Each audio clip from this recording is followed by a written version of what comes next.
Üdvözletem! Miután páran véresen komolyan vették az előző videónk kaszkadőr mutatványát, ezúton is mutatnám, hogy Horus úr rendkívül jó egészségnek örvend, és a Bahamákon nyaral. Ez a videó egy hereszti simogató lesz, ha mégis a 30K-val kezdenénk.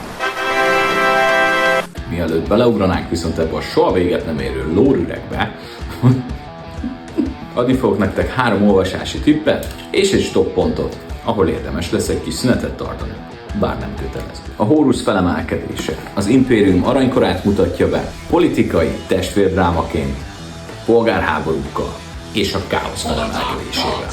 Első tipp. Fogadjuk el, hogy ez inkább egy történelmi előzmény, mint sem igazi 40K hangulat, bár vérben itt sem lesz hiány. 2. Kezdőszetnek egy nagy adag kávét, jegyzett tömböt és egy hatalmas térképet javasolnék. Viszont semmiképp sem ajánlanám a Wikipedia oldalakat, mert nagyon sok spoilerbe lehet futni. 3.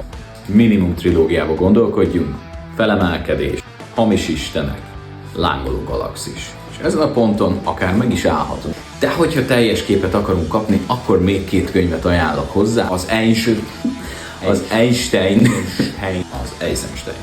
és a Fulgrim. Ez a 2 regény még mélyebb betekintést enged a káosz bugyraiba és a karakterek morális harcaira, avagy bukására. Körült 5 regény már egy tökéletes alapot kínál a Warhammer 40K univerzumához, és kis túlzással már szinte mazsolázhatunk a különböző hadjáratok és önállóan olvasható novellák között. Mint amilyen a frissen megjelent Corax, az Árnyak ura, ami a Hollógárda vezetője és annak testvérére fókuszál, akciódús, de filozófiai dilemmákkal fűszerezve. És ti milyen mélyre jutottatok eddig a Heres szűregében?